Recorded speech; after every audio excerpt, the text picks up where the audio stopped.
In the north of Ghana, the main cause of death in young children is malaria. About half of hospital visits are as a result of malaria, and from that about 10% of deaths are actually caused by the disease.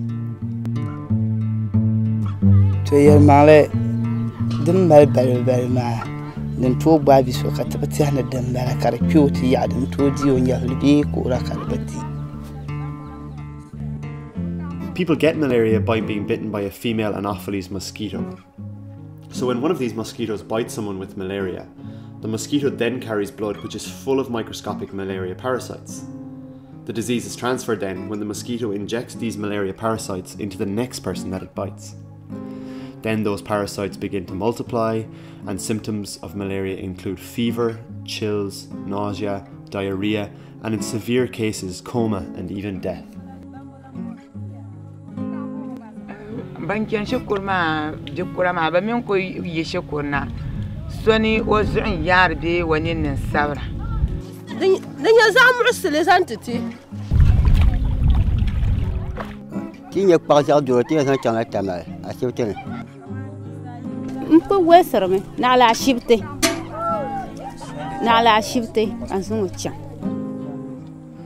So these mosquitoes mainly breed in stagnant pools of water. So the best way to reduce the spread of malaria is actually to introduce proper water and sanitation facilities. Basically, if a community can get rid of any pools of stagnant water which are near or around their houses, the mosquitoes will die, and the prevalence of malaria will be severely reduced. Another really easy way to prevent malaria is actually just to sleep under a mosquito net, because mosquitoes only feed at night time.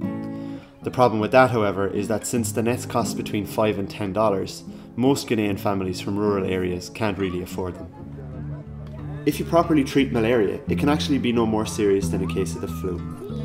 But there are many families in northern Ghana who can't actually access the treatment because they can't afford the hospital fees or the medication or even the cost of transport to a health facility.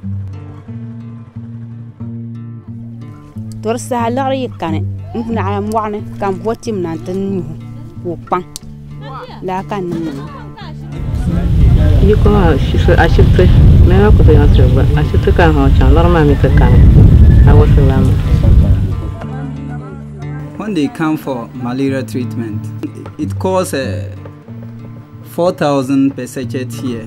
So when they get one plus 2 sachets of paracetamol, I think it will be able to combat the malaria for them. Treatment for malaria costs as little as $3, yet 700,000 African children die every year from malaria.